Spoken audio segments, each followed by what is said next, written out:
Pronto. Graça e paz, meu irmão Salomão, irmã Rosani, Paulinho, Dona Anaí, Esther, Belzinha, essa turma aí em Porto de Saúde. Deus abençoe vocês. E a todos que estão online, não é? Graças a Deus por estarmos juntos essa noite abençoada, né? Graças a Deus por mais um dia vivido. Graças a Deus que atravessamos mais um dia, saímos e voltamos porque o Senhor nos guardou. E é mais uma vitória para todos nós estarmos aqui, né? Findando mais um dia e estando também conectados no culto ao Senhor. Estamos cultuando a Deus, oferecendo a Ele o nosso culto, a nossa adoração, o nosso louvor e também nos alimentando, porque o culto é nutrição também, né? Então, nós estamos agora, nesse momento, adentrando no alimento, que é a palavra de Deus é alimento, a palavra de Deus é nutrição, tá bom? Graças a Deus por todos que aí estão. Nós anunciamos no grupo o nosso assunto dessa noite, que é o tempo, o Kairos de Deus. Me chamou muita atenção esse assunto, irmãos, esse início de semana, porque eu estava meditando e pensando em uma frase que eu vi. Deus atrasa, é a pergunta. Jesus Cristo atrasa. A gente conhece aí uma frase que a justiça de Deus tarda, mas não falha, né? Com aquele tom de, talvez, um pouco de vingança, né? Deus vai agir, Deus tarda, mas não falha. A frase pode ser até interessante, mas não é verdadeira, né? Porque Deus nem tarda e nem falha. Não existe isso em Deus, não é? Deus não tarda e não falha, não. Deus tem o tempo dele. Então eu comecei a buscar na Bíblia alguns episódios que sugerem um atraso de Jesus, próprio Deus, em agir em alguma situação. Isso me chamou muita atenção. Eu gostaria de compartilhar com os irmãos nessa noite esse tema, que o Espírito Santo nos ajude, nos oriente, né? Nós vamos ter um tempo de oração, mas vamos entrar aqui na palavra, depois a gente vai orar ainda, tá certo?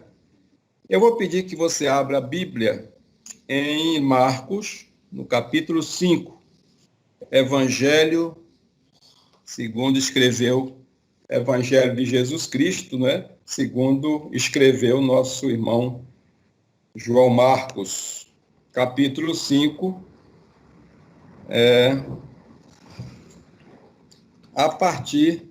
capítulo 5, a partir do versículo 21. Nós vamos ler até o 36. E eu peço que os irmãos fiquem muito atentos com os detalhes da leitura, certo? Eu vou ler aqui na versão King James atualizada. Os irmãos acompanhem nas suas Bíblias. João Marcos, né? Marcos, capítulo 5, 21 até o 36. Vamos lá? E retornando Jesus de barco para outra margem, numerosa multidão, uma vez mais, se formou ao seu redor, enquanto estava na praia. Foi quando chegou ali um dos dirigentes da sinagoga local, chamado Jairo. Ao ver Jesus, prostrou-se aos seus pés e lhe pediu, aos prantos e com insistência: minha filha pequena está à beira da morte.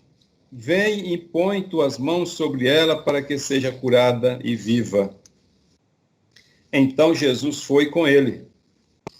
E uma enorme multidão o acompanhava, apertando-o de todos os lados. E estava por ali certa mulher que havia 12 anos vinha padecendo de hemorragia. Ela já tinha sofrido demais ou demasiado sobre os cuidados de vários médicos e gastara tudo o que possuía, porém, em vez de melhorar, ia de mal a pior. Tendo ouvido falar a respeito de Jesus, passou pelo aglomerado de pessoas e conseguiu tocar em seu manto, pois dizia consigo mesmo: se eu puder ao menos tocar as suas vestes, ficarei curada. Que coisa linda a fé dessa mulher. Versículo 28, né? Pois dizia consigo mesma: se eu puder ao menos tocar as suas vestes, ficarei curada.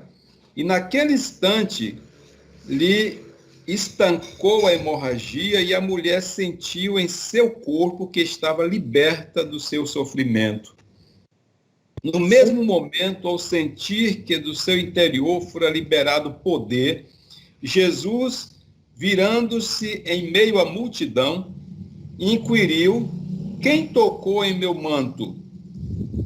Ao que os discípulos alegaram-lhe: vês a multidão que te comprime de todos os lados e perguntas: quem me tocou? No entanto, Jesus continuou olhando ao seu redor, esperando ver quem havia feito aquilo. Então a mulher, assustada e trêmula, sabendo o que lhe tinha sucedido, aproximou-se e, prostrando-se aos seus pés, declarou-lhe toda a verdade. E Jesus afirmou-lhe: minha filha, a tua fé te salvou. Vai-te em paz e estejas liberta do teu sofrimento. Enquanto Jesus ainda estava falando, chegaram algumas pessoas vindas da casa de Jairo e o dirigente da sinagoga, a quem informaram: tua filha já está morta, não adianta mais incomodar o mestre. Mas Jesus não deu atenção àquelas notícias e, voltando-se para o dirigente da sinagoga, o encorajou, dizendo: não temas, tão somente continue crendo. Aleluia. Não temas, continue crendo. Versículo 36. Aleluia. Nós selecionamos, meus irmãos, 4 episódios para refletirmos sobre a questão do tempo de Deus. 3 episódios poderiam ser muito mais, porque são vários episódios que existem tanto no Antigo como no Novo Testamento, com essa mesma característica. Porém, esses 4 aqui, eu creio que nos trarão as informações e aquilo que nós buscamos para tratar desse assunto. Claro que não na sua profundidade, mas pelo menos buscar de Deus uma resposta para essas interrogações que todos nós temos, né? Eu tenho certeza que cada um dos irmãos que aqui está nessa noite, pelo menos em algum momento da sua vida, já teve aquela sensação de que Deus está demorando muito para atender. Você, de repente, tem clamado por alguma situação na sua vida, ou intercedendo por alguém, ou buscando uma resposta de Deus, e após o tempo passa e a resposta não vem. E o normal, né, para nós que somos tão frágeis, é até abater-nos, ou seja, a nossa fé fragilizar e até algum momento parar de orar. Senhor, há tanto tempo que eu clamo por isso. Todo mundo deve ter, todos os irmãos aqui devem ter alguma experiência nesse sentido. Ou até mesmo nesse momento você deva estar vivendo, de repente, alguma situação em que você acha ou sente que o Senhor está demorando de atender. Primeiro episódio, meus irmãos, é esse aqui. Jesus é abordado por o líder da sinagoga, chamado Jairo, Esse homem vem ao encontro de Jesus trazendo uma situação muito difícil. A sua filha, ela tinha 12 anos de idade, era uma adolescente aí, começando a adolescência, com 12 anos, e estava à beira da morte. Possivelmente esse homem já tinha buscado todos os recursos, ele era um líder, então certamente conhecia alguém da área de medicina ali, apesar de escassos recursos na época, mas ele já havia buscado todas as soluções e não havia encontrado. Então restava a ele um fio de esperança, que era Jesus. Jesus estava na região, informaram para Jairo, e ele foi correndo ali, encontra aquela multidão, e ele vai e ele se joga aos pés de Jesus, ele se ajoelha, a Bíblia diz que ele vai em prantos, clamando: Jesus, me socorre, me ajude, a minha filha de 12 anos está à beira da morte. Não precisa ser pai para entender a dimensão do que é isso, mas quem é pai aqui, mãe, sabe o que é a dor de um pai ou de uma mãe ver uma filha, um filho tão novinho ali, praticamente desenganado pelos médicos e sem mais nada o que fazer, à beira da morte. O desespero desse homem, a mãe deve ter ficado lá com a menina e ele vai correndo buscar uma ajuda. E aí a Bíblia nos mostra que Jesus imediatamente vai com ele. E ele naturalmente ali com aquela multidão, tentando abrir caminho para que Jesus se apressasse, chegasse logo. Ele sabia da gravidade do problema da sua filha e que tinha pouco tempo. E ele então ali naquela aflição de espírito naturalmente, mas eis que entre o local em que Jesus estava e a sua casa havia também uma senhora com um problema seríssimo de saúde, a mulher do fluxo de sangue. Coincidentemente, olhando aqui o texto, eu percebi, meus irmãos, que aquela mulher, há 12 anos, sofria daquele mal. Era a mesma idade da menina de Jairo, 12 anos. E aquela senhora, então, aflita, Jesus está ali tentando apressar os passos, cercado de todos os lados, e aquela mulher consegue furar ali o bloqueio, passar por aglomeração e tocar em Jesus. E ela disse: se eu tão somente tocar, eu serei curada. Aleluia. Glória a Deus. A fé que havia no coração dela. Também já havia gastado todos os seus recursos. O texto diz aqui que ela havia gastado todos os seus recursos com os médicos e não... A situação se tornava cada vez mais difícil, piorava mais ainda. E aquela mulher, então, quando ela toca em Jesus, ela sente no seu corpo a cura da sua enfermidade. Imaginem a alegria, o gozo daquela senhora. Ela começa a chorar, ela fica trêmula, emocionada, mas Jesus para. E era tudo que Jairo não queria, que Jesus parasse, ele tinha pressa. Mas Jesus para e pergunta: quem me tocou? Alguém me tocou? E os discípulos censuraram Jesus. Senhor, que pergunta, o Senhor está sendo empurrado, o povo está de todos os lados aí, te pressionando, estão te imprensando, estão te esmagando, e o Senhor pergunta quem me tocou, mas havia ali um toque diferente, irmãos. Aleluia! Não foi um empurrão, um encontrão, foi um toque de fé. E Jesus sentiu que saiu dele poder, saiu virtude. Aleluia! E ele diz: alguém me tocou, porque saiu poder, saiu virtude. Esse toque não foi um toque normal. Que coisa maravilhosa quando tocamos em Jesus pela fé. E aí olhava para um lado e para o outro, e aquela mulher com certeza tímida, preocupada, porque não era comum as mulheres chegarem, tocarem um homem.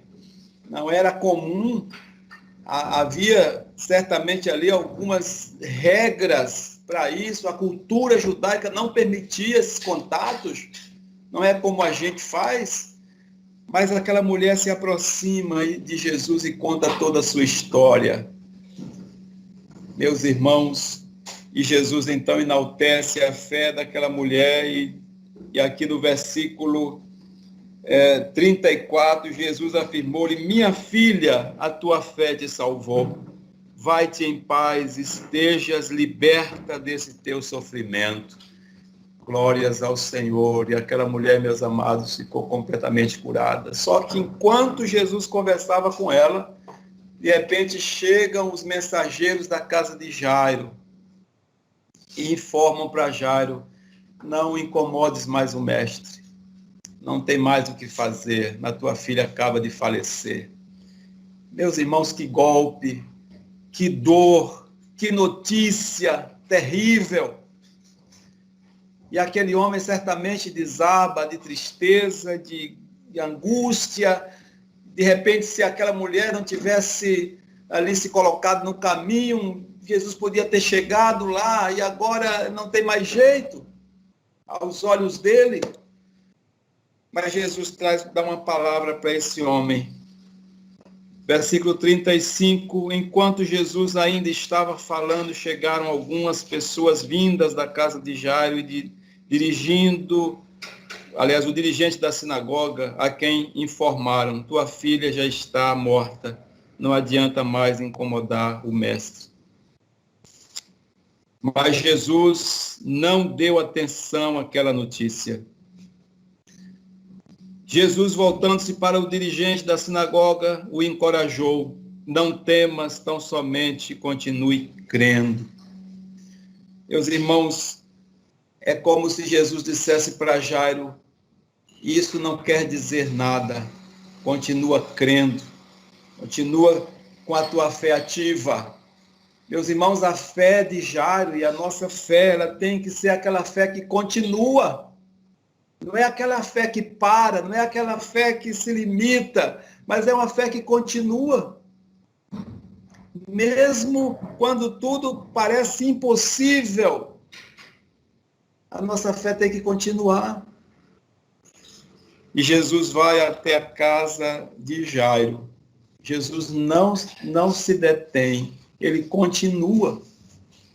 Ele vai até a casa de Jairo e ali encontra naturalmente aquele clima tão difícil, uma garota de 12 anos morta, a família, amigos, parentes, vizinhos, todos ali chorando, e Jesus entra na casa, aleluia, e toma a menina pelo braço e a põe de pé e pede que ela seja alimentada, aleluia. Não apenas foi aquela menina ressuscitou, mas ela ressuscitou curada, restaurada completamente. Jesus opera o milagre da cura e da ressurreição. Deus seja louvado. Jesus atrasou, mas não falhou. Atrasou aos olhos humanos, na perspectiva de Jairo e dos seus mensageiros, mas Jesus continuou. E eu quero que você deixe aí a sua Bíblia marcada nesse texto, e nós vamos rapidamente passar por mais 2 episódios, ou mais 3 episódios, com uma característica muito parecida. O próximo episódio é a morte de Lázaro. Meus irmãos, quando Jesus tem notícia, lá em João capítulo 11, que Jairo estava enfermo, mandaram chamar Jesus, Maria e Marta, que Jairo estava enfermo. E a Bíblia mostra ali que Jesus simplesmente permanece no lugar onde ele está, como que não ligando muito para a situação, como que não tendo a noção do que estava de fato acontecendo, que aquela enfermidade era grave. Simplesmente Jesus permanece ali. E aí, passado 4 ou 5 dias, porque quando ele chegou lá, já tinha 4 dias de enterrado, então, e quando ele soube da notícia, já estava doente. Jesus resolve, então, depois de 4 ou 5 dias, ir até Betânia. Mas há um detalhe importante no início do capítulo lá, eu queria que você abrisse em João capítulo 11. Tem um detalhe que me chamou muita atenção. Capítulo 11, versículo 4. Ao saber do ocorrido, ou seja, da enfermidade de Lázaro, disse Jesus: esta enfermidade não terminará em morte, mas sim para a glória de Deus, para que o Filho de Deus seja glorificado por meio dela. E aí Jesus chega lá no povoado de Betânia, e ainda no caminho, Marta vem ao seu encontro. E a palavra de Marta foi: Senhor, se você estivesse aqui, meu irmão não teria morrido.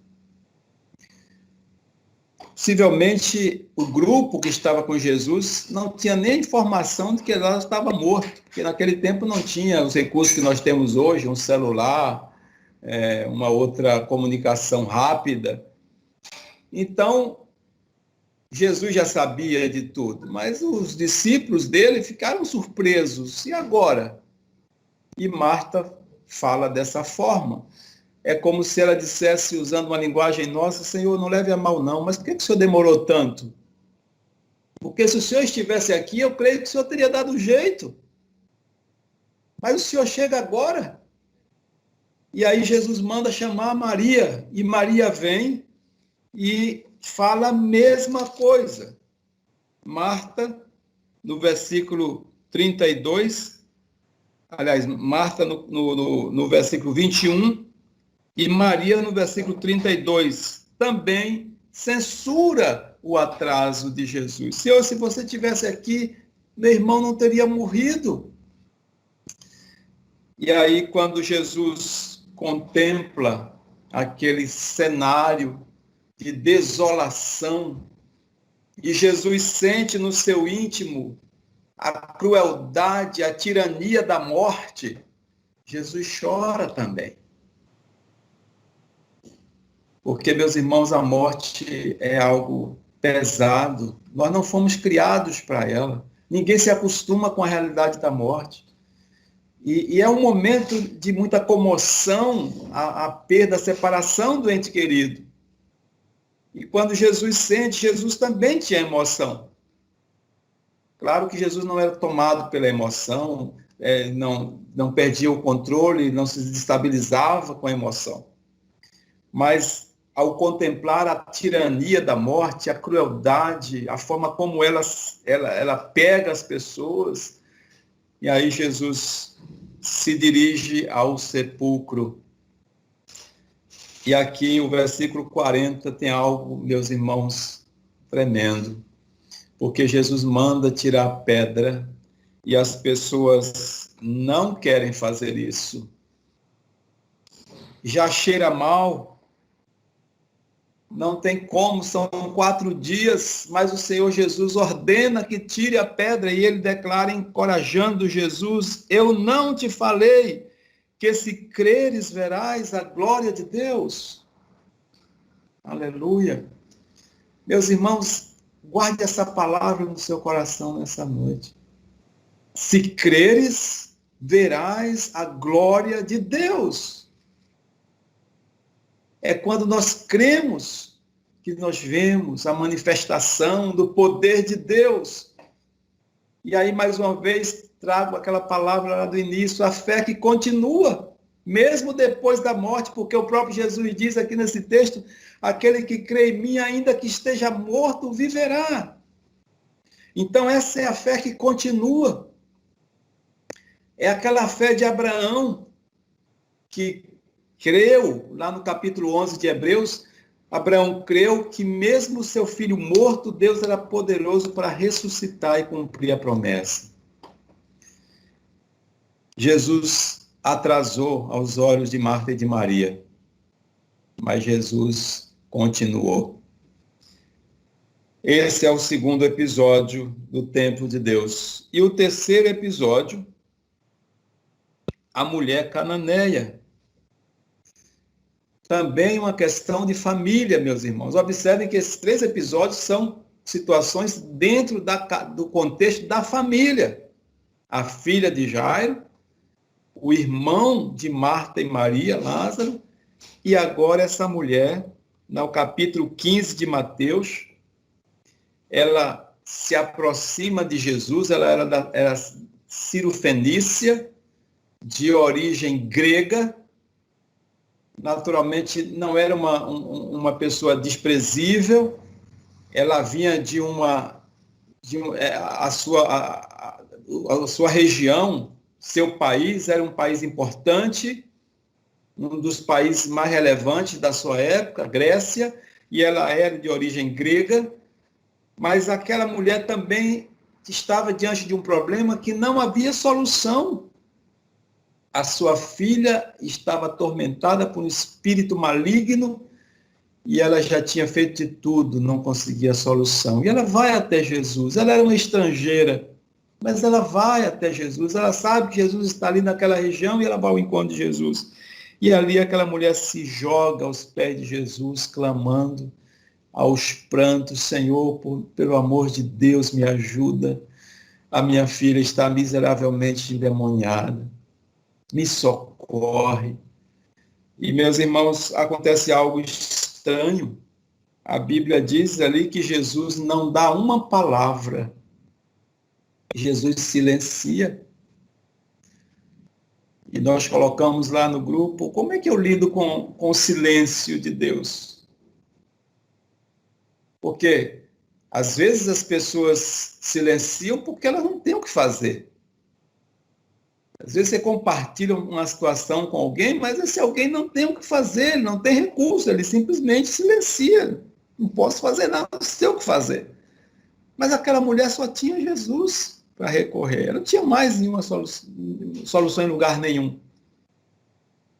E ela vai a Jesus e Jesus silencia. Mas aquela mulher também tem uma fé que continua. Ela segue clamando ao Senhor, até que Jesus atende o seu clamor e enaltece a sua fé quando diz: ó mulher, grande é a tua fé, e porque grande é a tua fé, vai em paz, a tua filha já está curada. Aleluia. E aquela mulher então vai para sua casa. Esse texto é muito rico, ele tem muitos detalhes importantes, nós não vamos poder tratar disso agora, mas é muito rico esse texto, né? Jesus, então, libera uma palavra e aquela menina é completamente livre daquele espírito maligno. O silêncio de Jesus não limitou a fé daquela mulher. E o quarto episódio que nós trouxemos é o misterioso sono de Jesus. O misterioso sono de Jesus. Está lá em Mateus capítulo 8, versículo 24 a 26. Outros evangelistas também trazem esse episódio, em que Jesus está no barco, no mar da Galileia, e de repente há um vento estranho.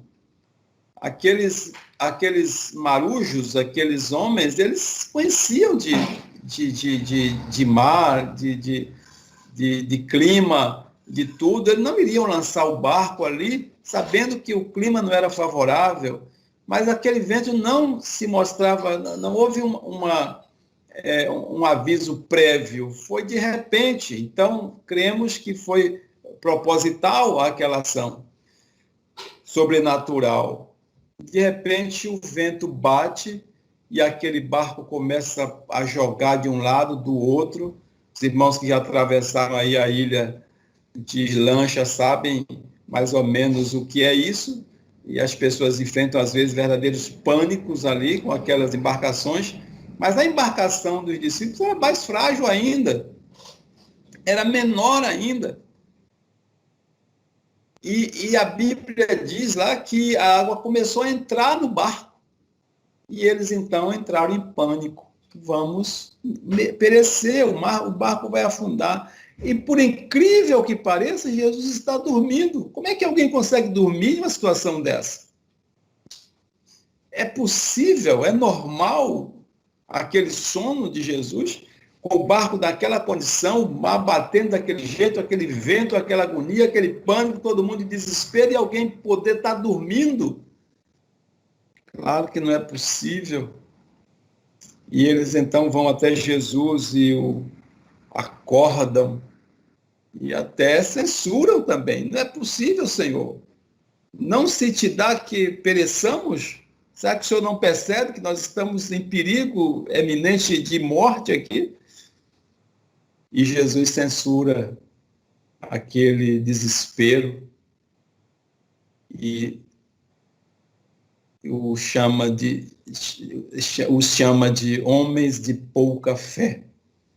E levanta as mãos e o vento obedece o seu comando e as águas ficam em plena bonança. Aleluia.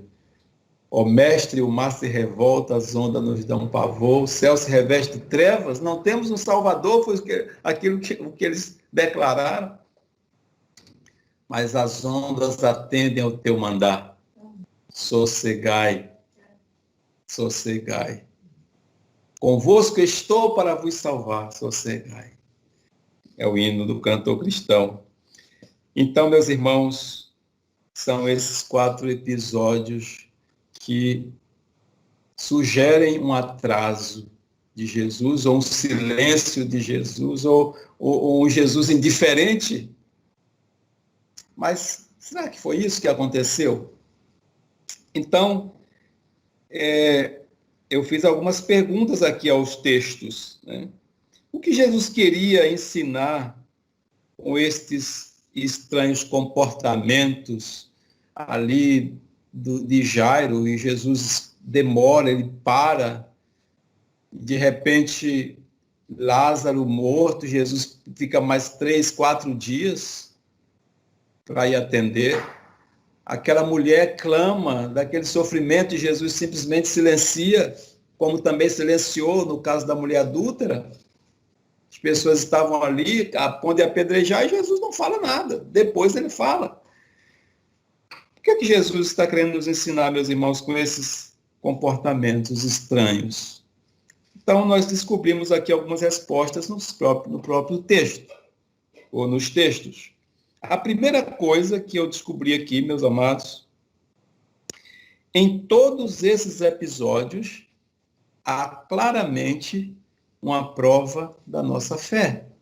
Jesus está provando a fé dessas pessoas. Em todos eles. Em todos. Observe, por exemplo, no caso de Jairo.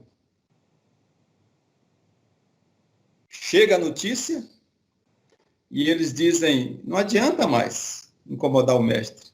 Esquece, tua filha já está morta. Tem mais jeito. Mas o que é que Jesus diz para Jairo? Não dê ouvido a essa notícia. Não se desespere por causa disso. Tem jeito. Continua crendo.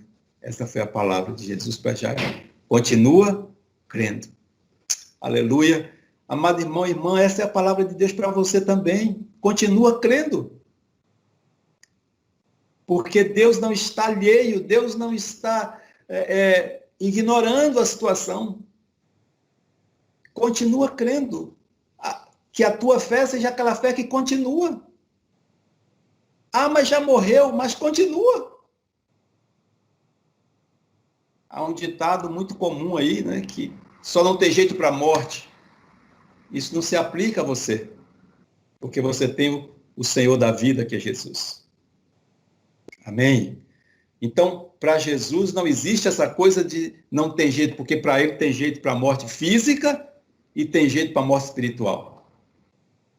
Eu sou a ressurreição e a vida. Quem crê em mim, ainda que esteja morto, viverá, Jesus disse para Marta e Maria. Então, que história é essa de que não tem jeito para a morte? Para o mundo é assim. Para você, que é cristão, que tem uma aliança com Jesus, não é assim. Então, meus amados irmãos, Jesus queria testar a fé dessas pessoas. mesmo a fé frágil, porque quando ele faz isso para Jairo, eu imagino a situação de Jairo, mas Jairo reage. E ele segue com Jesus, crendo que alguma coisa vai acontecer, e Jesus manda tirar todo mundo dali. Depois você pode virar no texto que Jesus manda tirar todo mundo. Só vai comigo Tiago, e acho que João, né? E Jairo. Mas ele tira todo mundo, porque havia ali um monte de incrédulos.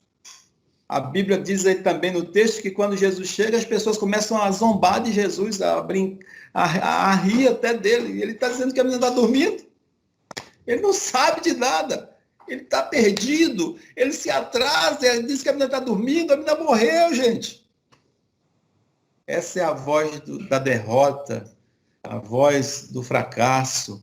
Mas ali está o Senhor dos senhores, o dono da vida, aquele que pode mudar qualquer circunstância. Então, que a tua fé seja a fé que continua. E ele diz para Jairo, não tema, continua crendo. Versículo 36 do capítulo 5 de Mateus, ou melhor, de Marcos. No caso de Marta e Maria, o que é que Jesus diz? O versículo 40 e 41, quando ele manda tirar a pedra, encorajou Jesus, eu não te falei que se creres verás a glória de Deus. Meus irmãos, preste atenção nisso. Esse eu não te falei está dizendo que você tem essa informação. E quem é que nos dá essa informação? A palavra de Deus. Jesus diz para Marta e para Maria, eu não te dei essa informação já. E se creres verás a glória de Deus. Então, não permite que a tua fé fragilize agora, permanece crendo. Tira a pedra. Tem 4 dias, continua, tira a pedra. Eu sou a ressurreição e a vida. Glória a Deus. Jesus, então, encoraja a fé dessas irmãs. No caso da mulher cananeia também, o que Jesus diz para ela? Mulher, a tua fé te salvou.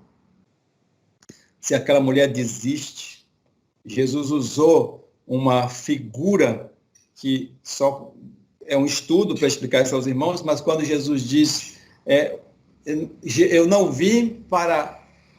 Eu vim para as ovelhas perdidas da casa de Israel, eu não vim senão para o povo de Israel. E não é lícito tirar o pão dos cães, dos filhos e dar para os cachorrinhos. Tem um estudo muito profundo sobre isso. Jesus não está menosprezando a mulher, Jesus não está humilhando a mulher. Isso aí depois a gente pode explicar melhor para os irmãos, não temos tempo para isso agora. Ele não está humilhando a mulher, era uma prática. Os cachorrinhos eram os animais de estimação da casa. E Jesus está dizendo ali que a missão dele foi específica para o povo de Israel, naquele momento. Mas aquela mulher declara, Senhor, eu sei disso. Mas essa ilustração tua serve para mim, porque os cãezinhos, os cachorros, eles comem das migalhas que caem na mesa dos seus senhores. Ela continua firme, ela continua no propósito, ela continua crendo na ajuda do Senhor Jesus. E aí Jesus então declara, mulher, grande é a tua fé, e porque grande é a tua fé, vai em paz, a tua filha está sarada. No caso dos discípulos, lá no mar, Jesus censura eles, dizendo, homens de pouca fé, eu estou aqui, mesmo na questão ali, da situação extremamente adversa, Jesus estava ali. Então, aqueles discípulos tinham que crer, ao menos, que eles não morreriam com Jesus ali. Jesus não ia morrer com eles, estava ali presente. E aí Jesus então age. Então, a primeira lição que eu tiro aqui é que a fé desses homens, dessas pessoas, desses homens e mulheres estava sendo provada. E muitas vezes, meus irmãos, Deus faz isso com você e comigo. Nos permite que você vá até um pouco mais, para que a sua fé seja testada, provada e aprovada por Ele. É o que os textos nos ensinam. Essa é a primeira lição. Em segundo lugar, Jesus vê além das nossas expectativas. Jesus enxerga além das nossas expectativas. Ou seja, tem que entrar aí a visão espiritual. Enquanto nós focamos na cura, Jesus já está lá na frente, ele foca na ressurreição. Jesus poderia resolver o problema de Sara, a mulher de Abraão, antes. E Sara poderia ter tido um filho no tempo em que ela era fértil, que ovulava. Por que Deus espera tanto e essa mulher só vai ficar grávida lá com 90 anos? Uma estéril, ela já era estéril e agora ela estava já fora do tempo das mulheres, ela já tinha uma idade muito avançada, não ovulava, mas 90 anos, então ela fica grávida. Por quê? Porque Deus vê onde você não vê. A visão de Deus é muito maior do que a sua e a minha. Aleluia. O poder de Deus é maior do que o nosso, ou a nossa visão. A Bíblia diz que Ele é poderoso para fazer muito mais do que pedimos e pensamos, de acordo com o seu poder que em nós opera. Então, meus irmãos, Deus vê além das nossas expectativas. Deus vê a ressurreição, não apenas a cura. Jesus ressuscitou a filha de Jairo e curou. Jesus foi lá em Lázaro, e aí no versículo que nós lemos, lá em João, capítulo 11, vou lá novamente, versículo 4, olha o que ele diz. Ao saber do ocorrido, Jesus disse, esta enfermidade não terminará em morte, mas sim para a glória de Deus, para que o Filho do Homem seja glorificado por ela. Então, Jesus não se importou em demorar, porque ele sabia que quanto mais ele demorasse, mais o poder de Deus seria manifesto e o nome do Senhor seria glorificado. Deus, às vezes, meus irmãos, só opera na prorrogação. No tempo dele, nós temos os nossos 45 minutos, nós temos as nossas 24 horas, mas a 25ª hora, ao tempo de Deus. Esse tempo não é nosso, não demandamos ele. É o tempo do Senhor, esse é o Kairos do Senhor. É aquele tempo que não está dentro da nossa programação. E às vezes Deus chega a esse tempo, quando todas as expectativas já desvanecem, quando já não há mais nenhuma possibilidade humana, Deus opera. Foi assim com Daniel, foi assim com os meninos, os amigos de Daniel na fornalha, e tantas outras situações, e tantos outros momentos, Deus agiu dessa forma. Então é porque Deus vê além das nossas expectativas. Terceiro, nosso problema não é o único. Preste atenção nisso. O seu problema e o meu problema não são únicos. E eu estou dizendo isso porque quando Jesus sai, é chamado por Jairo, e ele vai até a casa de Jairo, no meio onde Jesus estava e a casa de Jairo, havia uma mulher também com um problema. E o problema daquela mulher era grave também. Ela tinha 12 anos sofrendo de um problema. E que já havia gastado todos os seus recursos e não tinha resolvido. E ela vai e toca em Jesus. E Jesus para. E Jesus se detém. Então, para Jairo, foi um equívoco. Jesus não para, porque se parar, minha filha vai morrer, mas Jesus para. Sabe, irmãos, nós não podemos ser egoístas. Achar que Deus tem que dar toda a atenção somente ao nosso problema. Existem tantos outros problemas também para serem resolvidos. Não quero dizer que Deus tenha dificuldade com muitos problemas, é isso que eu estou querendo dizer. Mas é que muitas vezes nós só focamos na nossa dificuldade, mas não é a única. E nós temos que entender que Deus é poderoso para resolver todos os problemas, não apenas o nosso. O nosso não tem que ser prioridade.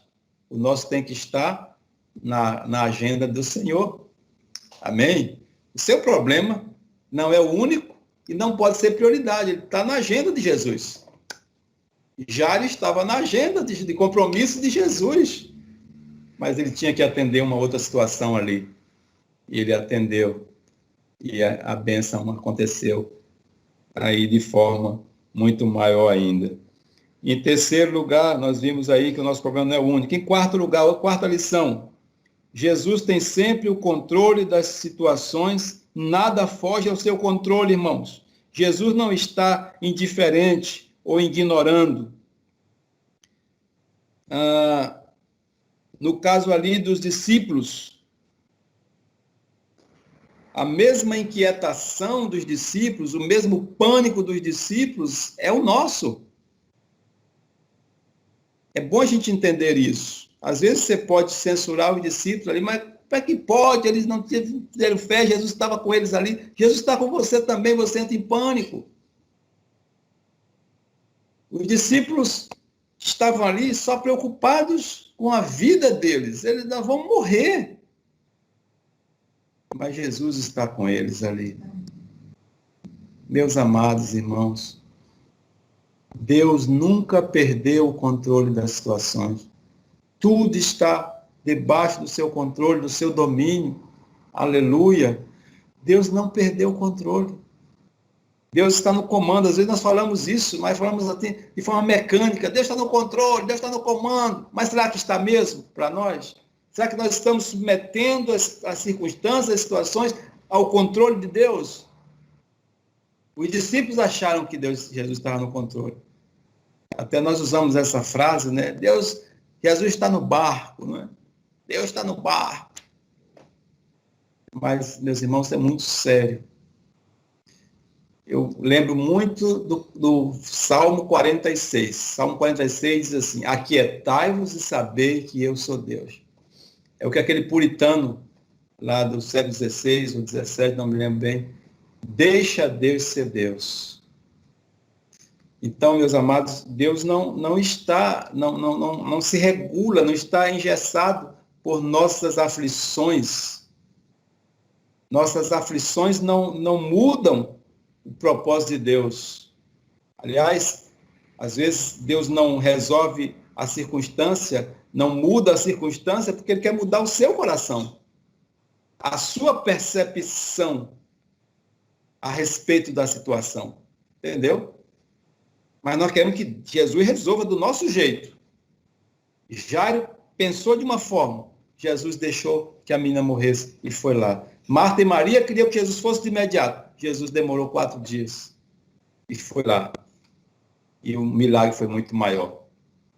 Ele não está alheio nem indiferente a nenhuma circunstância. Louvado seja o nome do Senhor. E por último, meus irmãos, temos que entender que Jesus nunca se atrasa. Jesus não se atrasou para ir em Betânia, não se atrasou para ir à casa de Jairo. Ele tem o tempo dele. A questão é exatamente essa, a nossa perspectiva de tempo e a perspectiva de Deus. O nosso cronos e o kairos de Deus. Então, eu não posso trazer Deus para a minha realidade. Eu tenho que buscar entrar na realidade dele, no contexto dele, no propósito dele. Porque os planos de Deus são maiores do que os meus. Porque os propósitos de Deus são maiores do que os meus propósitos. Então, seria uma inversão de valores, de posições, eu achar que Deus tem que fazer do meu jeito, no meu tempo, dentro do meu propósito. Para com isso. É dentro do propósito dele. É para a glória dele. É para o louvor da sua glória. E eu quero encerrar, meus irmãos, primeiro lembrando as lições quais são. Primeiro, Deus quer testar a nossa fé, o que aconteceu aí com essas situações todas. Segundo lugar, Jesus não vê, ou melhor, Jesus vê além das nossas expectativas. Eu vejo a doença, Jesus vê a ressurreição. Terceiro, nosso problema não é o único. Deus não prioriza e nem age de acordo com a minha agenda, mas é a agenda dele. Então eu tenho que entender isso. Tá certo? Deus, Jairo queria que Jesus fosse logo, mas tinha alguém esperando por Jesus também. Não sejamos egoístas. Quarto, Jesus tem sempre o controle da situação, ele não perde o controle. E quinto, Jesus nunca se atrasa. Tá certo? E aqui há algo interessante que eu queria compartilhar com os irmãos, né? Continue crendo, mas hoje se fala tanto, eu hoje mesmo recebi um vídeo, né, falando sobre o momento, sobre o Pix, que o Pix é um prenúncio do chip e tanta coisa que a gente ouve o tempo todo. Eu prefiro ficar em oração, esperar em Deus e não ficar dando ouvido a tantas informações, né? Porém, meus irmãos, a volta de Jesus se dará no momento certo. Ele não está atrasado, tá certo? Porque as pessoas dizem assim, rapaz, ouço falar desse negócio da volta de Jesus desde que eu nasci. Você nasceu ontem, né? Não tome como base isso, não. Mas o Senhor virá no momento certo. E aí ele dá uma palavra a respeito disso lá em Pedro, e eu quero ler com os irmãos para concluir, falando sobre o tempo de Deus ainda. Ao tempo de Deus. É o nosso tempo? Não é. 2 Pedro, capítulo 3. Deixa eu ver aqui o texto. Capítulo 3, versículo 3 em diante. Até o 13. Vamos ler para encerrar. 2 Pedro 3, a partir do versículo 3. Olha o que diz aí, ó. E todo o que tem nele esta plena confiança purifica a si mesmo, assim como ele... Aliás, desculpe, eu estou em João. Desculpe, eu vou voltar aqui. Eu estou em João. Só porque meu nome é João. Vamos lá. 3:3. 2 Pedro 3:3. Misericórdia, estou em João de novo. Ora, aqui. Antes de tudo, 2 Pedro 3:3. Antes de tudo, considerai atentamente que nos últimos dias surgirão escarnecedores anunciando suas zombarias segundo suas próprias paixões. Eles proclamarão o que aconteceu com a promessa da sua vinda. Aliás, eles proclamarão o que aconteceu com a promessa da sua vinda. Preste atenção. Ora, desde que os antepassados morreram, tudo continua como desde o princípio da criação. Os escarnecedores falam isso. No entanto, deliberadamente, eles não reconhecem que desde a antiguidade, por intermédio da palavra de Deus, foram criados os céus e a terra, e esta foi formada da água e por meio da água. Foi pelas águas que o mundo daquela época foi submetido à destruição. Ora, por intermédio da mesma palavra, os céus e a terra que hoje existem estão também preparados para o fogo, reservados para o dia do juízo e para a total destruição dos ímpios. Contudo, amados, há um princípio que não deveis esquecer. Qual é esse princípio? Que para o Senhor um dia é como 1000 anos e 1000 anos como um dia. O Senhor, olha aqui, verso 9. O Senhor não se atrasa em cumprir a sua promessa, como julgam alguns. Pelo contrário, ele é extremamente paciente para convosco e não quer que ninguém pereça, mas que todos cheguem ao arrependimento. Então, Deus não está atrasado. Ele é misericordioso e paciente. Verso 10. Entretanto, o dia do Senhor virá como ladrão, no qual os céus desaparecerão ao som de um terrível estrondo e os elementos se desfarão pela ação do calor. A terra e toda a obra nela existente serão expostas ao fogo. Ora, se tudo o que existe será assim aniquilado, que espécie de pessoa é necessário que sejais? Pessoas que vivem em santidade e piedade, aguardando o dia do Senhor e apressando a sua vinda. Naquele dia, os céus se dissolverão pelo fogo e todos os elementos ardentes se desfarão no calor. Todavia, confiados em sua promessa, esperemos o novo céu e a nova terra onde habita a justiça. Deus não se atrasa. E você já ouviu alguém dizer isso. Esse negócio da volta de Jesus eu ouço há muitos anos. Ele é paciente e misericordioso. Mas aí o que ele diz? Confiados em sua promessa, esperemos o novo céu e a nova terra onde habita a justiça. E devemos aguardar a sua vinda de forma a estarmos vigilantes, preparados para esse dia. Então, Deus se atrasa? Como é que eu lido com o atraso, o suposto atraso do Senhor? Primeiro, crendo que ele não se atrasa, ou seja, a minha fé tem que ser aquela fé que continua. Amém? Que a sua fé seja aquela fé que continue firme, crendo na sua palavra e esperando confiadamente no Senhor, em nome de Jesus. Amém. Deus abençoe, meus amados irmãos. Fique firme, constante, sempre abundante na obra do Senhor, sabendo que o seu trabalho e a sua fé não são vãos no Senhor. Glória a Deus. Senhor, muito obrigado, porque cremos na ação do teu poder, mesmo quando as circunstâncias dizem não, mesmo quando as circunstâncias não ajudam, mesmo quando as circunstâncias não fortalecem e não sustentam a nossa fé. Mesmo assim, a nossa fé deve continuar. E nós vimos isso através dessas experiências profundas. Louvado seja o teu nome por tua palavra, que é pão, que nos alimenta, nos fortalece. Nós cremos no teu poder, a circunstância que esse teu filho e a tua filha estão enfrentando agora, Senhor, elas não estão esquecidas ou ignoradas, o Senhor tem o controle, o comando de todas elas.